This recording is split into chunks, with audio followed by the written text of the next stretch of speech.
of the show about the civil war brewing among Democrats. The left not satisfied with President Joe Biden's leadership. His own party wants a progressive primary challenger. One person whose name's being floated, Marianne Williamson. She ran for the nomination last time, debated Biden, and captured our attention.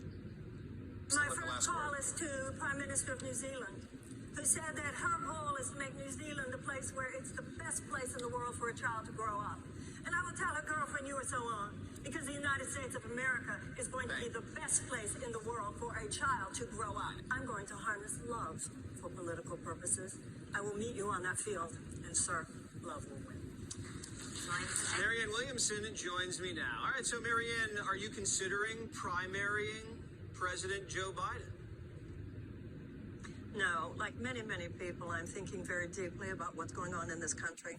And I realize that the horse race is not the conversation that most matters.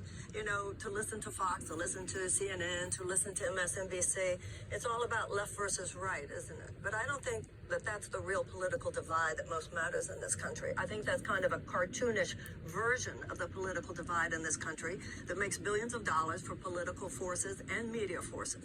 The real political divide in this country, Jesse, is between the powerful and the powerless. And the powerful few are headquartered in both major political parties. It is the corporate-backed forces, whether it's big pharmaceutical companies, big oil companies, military defense contractors, etc., that are obstructing the financial well-being and the greater economic and professional and just personal opportunities of the American people.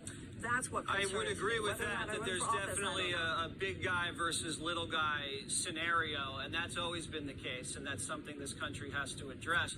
In your opinion, as a progressive Democrat, if you still label yourself like that, where do you think President Joe Biden's biggest failures have been so far in year one? Not pushing back. The biggest failures of Joe Biden, to me, are the same as the biggest failures of Donald Trump and Barack Obama and every president in modern history, which is a refusal to take on in any fundamental way the dominance of these corporate forces. I mean, if you look at the actual economic opportunities of the average American, have they really been that different no matter who? Now, what this president could do, he could invoke a medical emergency. He could therefore expand Medicare.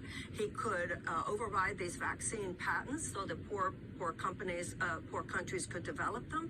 He could cancel the college loan. He could do so much. He could free Assange. He could decriminalize marijuana. There are so many things that could be done with the power of the presidency. But what has happened is that the presidency itself is such a partisan thing. The presidency, no matter whether it's a Republican or a Democrat, should stand unequivocally, the president should stand unequivocally for the rights and the security and the well-being of the American people. One of the things that you talked about a lot in the debates was harnessing the power of love.